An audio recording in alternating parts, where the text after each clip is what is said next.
उसी प्रकार से महात्मा भरत के यहाँ साधना स्थली को लाइट एंड साउंड कार्यक्रम के माध्यम से प्रस्तुत करेंगे। तालाब का सुंदरीकरण होगा, जो यहां पर लोग निवास कर रहे हैं उनका पुनर्वास होगा। पूरी जमीन को सुरक्षित रखते हुए एक बार फिर से त्रेता युग की ओर इसको ले जाने का कार्य किया जाएगा। अभी थोड़ा प्रारंभिक रूप में अयोध्या में कार्य चल रहा है ना, तो बहुत सारे लोगों को परेशानी हो रही होगी आने जाने में, लेकिन भाइयों बहनों, किसी बड़े लक्ष्य को प्राप्त करने के लिए प्रारंभिक कठिनाई और चुनौती को तो झेलना ही पड़ता है। आप देखना अगले 4 महीने 6 महीने के अंदर अयोध्या की सड़कें ऐसे लगेंगी जैसे दिल्ली के राजपथ की सड़कें हैं, और उसका नाम हमने रामपथ ही रखा है। प्रभु श्री राम के नाम पर रामपथ, और हनुमानगढ़ी के पीछे से सुग्रीव किला के पास से राम जन्मभूमि के लिए, श्री राम जन्मभूमि के लिए जो मार्ग जा रहा है भक्ति पथ के रूप में फर्स्ट क्लास मार्ग बनने जा रहा है। इतना चौड़ा मार्ग अयोध्या में इससे पहले इतने चौड़े मार्ग थे ही नहीं, अब बनाए जा रहे हैं। और भाइयों बहनों, अगर अयोध्या के इन सभी कार्यों को पंचकोसी, 14 कोसी, 84 कोसी, एक नया बाईपास, रिंग रोड, अन्य सभी कार्यों को देखेंगे, फ्लाईओवर बन रहे हैं, नए नए तरीके से घाटों का निर्माण हो रहा है, चिकित्सालयों का निर्माण हो रहा है, शिक्षा के केंद्रों के विकास के कार्यक्रम को आगे बढ़ाया जा रहा है। इन सभी कार्यों को हम देखेंगे तो आज के दिन पर अकेले अयोध्या के अंदर 32,000 करोड़ रुपए की परियोजनाओं के कार्य प्रारंभ हो रहे हैं। 32,000 करोड़ रुपए की।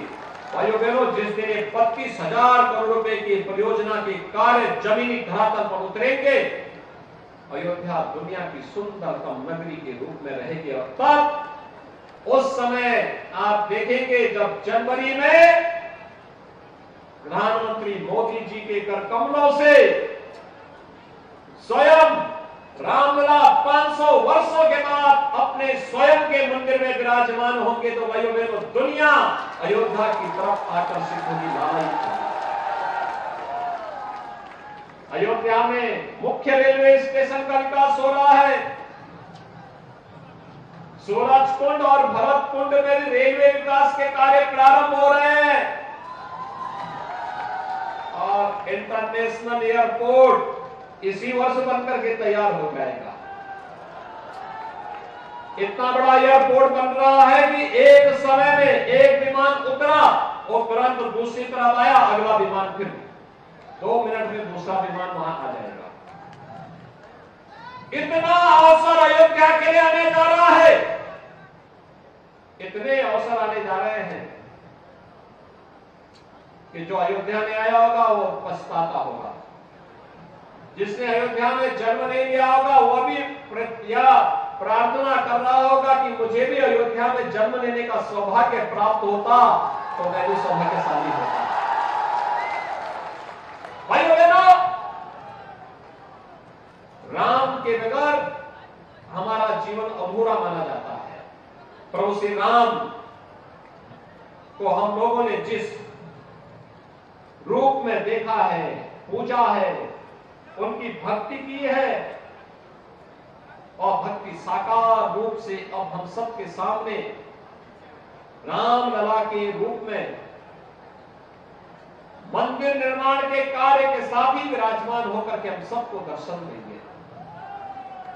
ढेर सारे कार्यक्रम चल रहे हैं। 32,000 करोड़ रुपए के परियोजनाएं तो ऐसी हैं जिन पे कार्य चल रहा है, और बहुत सारी योजनाएं ऐसी हैं जिन पर अभी कार्य प्रारंभ होने के लिए हम लोग स्वीकृति देने जा रहे हैं। इतने बड़े परियोजनाएं देश के अंदर किसी और एक नगर में, एक जनपद में नहीं चल रही होंगी। और इसलिए भाइयों बहनों, आज मैं आपके पास आया हूं प्रधानमंत्री मोदी जी के नेतृत्व में, उनके यशस्वी नेतृत्व में अयोध्या का, काशी का, मथुरा, वृंदावन का, प्रयागराज का, कुशीनगर का, श्रावस्ती का सुख तीर्थ का, नेमिष तीर्थ का, इन सब का विकास हो रहा है। विकास के लिए पैसे की कमी नहीं है। पैसे की कमी तब होती थी जब सरकारी खजाने पे डकैती डालने वाले लोग सत्ता में बैठ करके परिवारवाद और जातिवाद के हमले तांडव करते थे, तब पैसे की कमी होती थी। हमारे लिए तो कौन है? हमारे लिए तो ये जनता जनार्दन ही परिवार है, प्रदेश ही परिवार है। जो डकैती डालते थे उनकी डकैती को रोक करके उस पैसे को हम डाइवर्ट करते हैं विकास के लिए, और वही पैसा विकास में लग रहा है,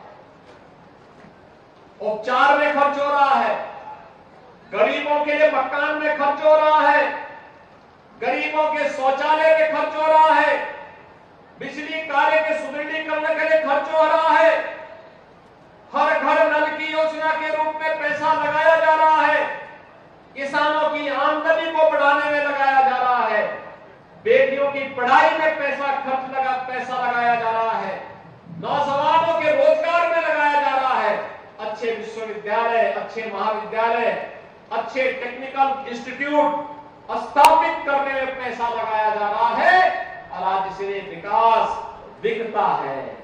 इसके बारे में कोई प्रश्न नहीं खड़ा कर सकता है। हाँ, टाइम का हो सकता है, कोई कार्य जिस स्पीड से चलना चाहिए हो सकता है स्पीड में कम या ज्यादा हो सकती है, हर व्यक्ति एक जैसी क्षमता का नहीं हो सकता। लेकिन भाइयों बहनों, अब अयोध्या के साथ कोई अन्याय नहीं कर सकता। अब अयोध्या का नाम लेने में कोई संकोच नहीं करता है, और अयोध्या आने के लिए तो अब कौन है जो लालायित न होता हो। आपने तन्नू सिंह जी को पहले सांसद बना दिया, अब हर व्यक्ति अयोध्या आने के लिए लालायित है। लेकिन आप चिंता मत करिए, अयोध्या के गौरव और अयोध्या के वैभव के साथ किसी के सुख को खिलवाड़ करने की छूट नहीं देंगे। आज प्रधानमंत्री मोदी जी के नेतृत्व में भारत दुनिया की एक बड़ी ताकत के रूप में उभर रहा है। ये नया भारत है, वैश्विक मंच पर सम्मान पाता है। देश अब अपनी आजादी का 75 वर्ष पूरा कर रहा है। आपने देखा होगा 75 वर्ष पूर्ण होने पर दुनिया के 20 बड़े देशों के समूह की अध्यक्षता भारत को G20 के अध्यक्षता के रूप में भारत को मिली।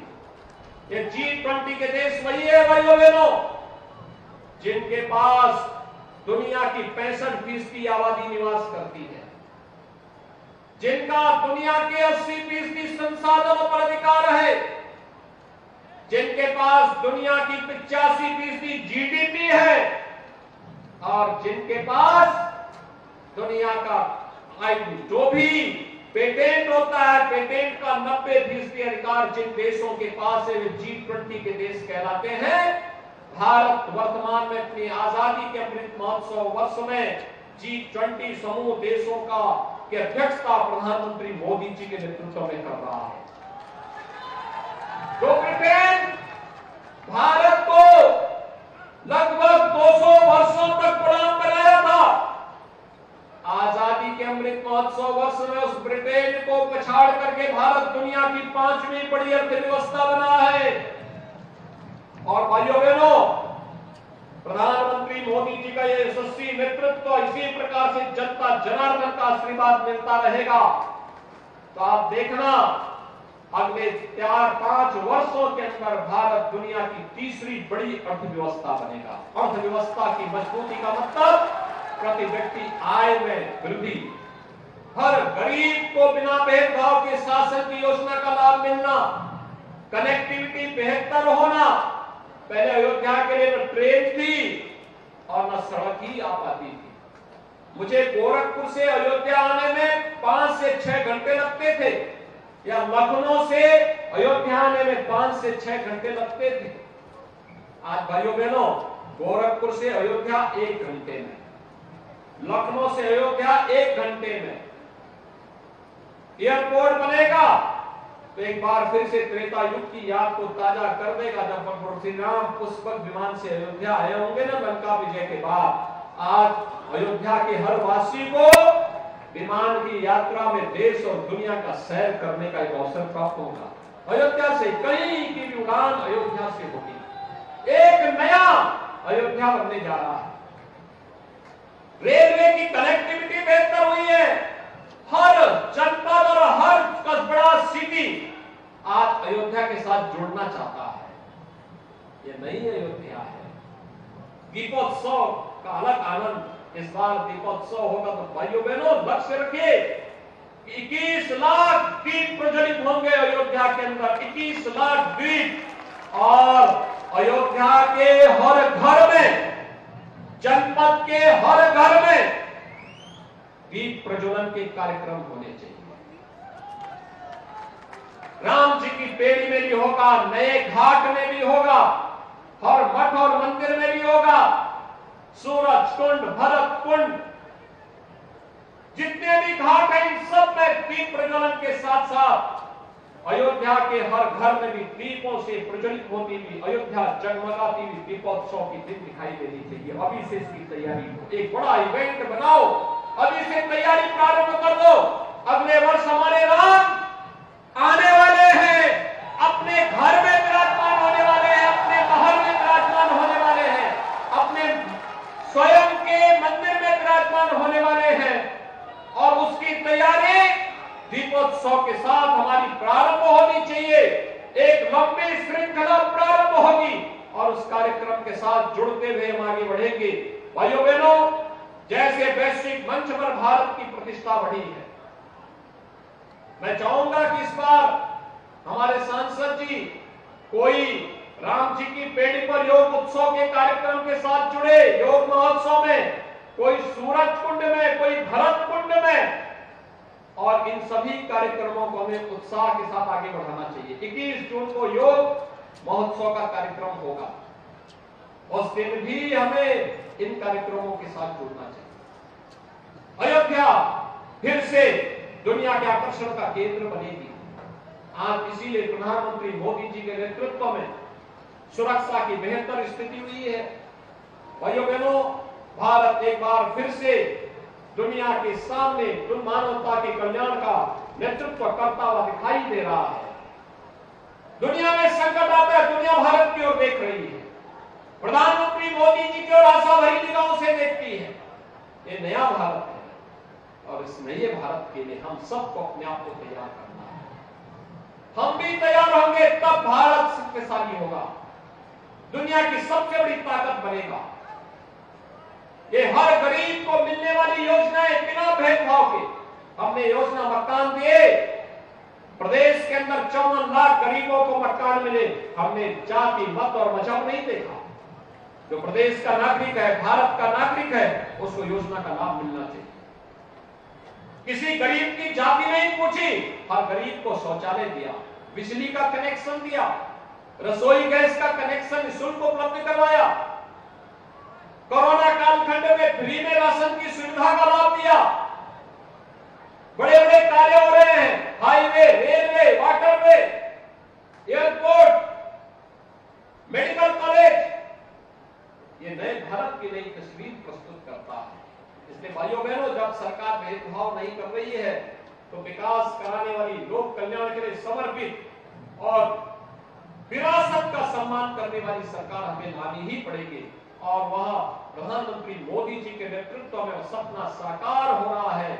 उस सपने को साकार होते हुए हम सब देख रहे हैं और इसलिए हम सब गौरवशाली, अपने आप को गौरवान्वित महसूस करते हैं कि हमने उस समय जन्म लिया, हमें उस समय उस कालखंड में कार्य करने का अवसर प्राप्त हुआ जब देश को प्रधानमंत्री मोदी जी का यशस्वी नेतृत्व मिल रहा है।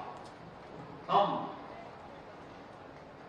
काशी में काशी विश्वनाथ देख रहे हैं, धाम को देख रहे हैं, और अयोध्या में रामलला के भव्य मंदिर के निर्माण कार्य के साथ साथ रामलला को अपने मंदिर में विराजमान होते हुए भी देखेंगे। मथुरा वृंदावन के सुंदरीकरण के कार्यक्रम को भी देख रहे हैं, तो प्रयागराज के कुंभ के भव्य और दिव्य कुंभ का भी आनंद ले रहे हैं। यही तो भारत है। और भाइयों बहनों, इसमें हम सबको मिलकर के कार्य करना होगा।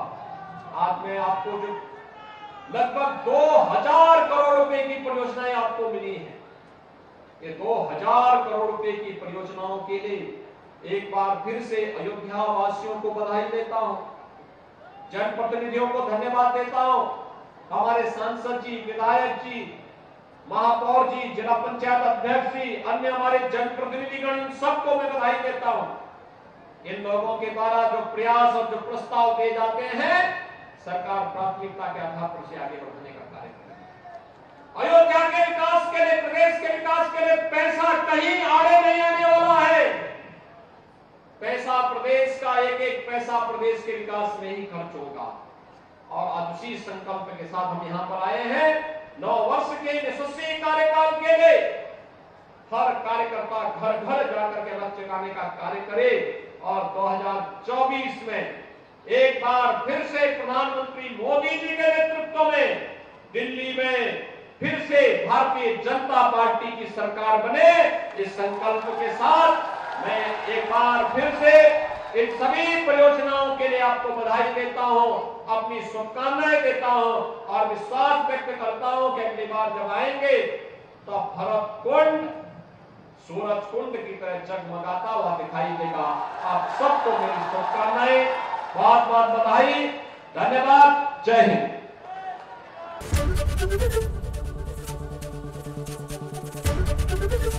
एबीपी गंगा, खबर आपकी, जुबान आपकी।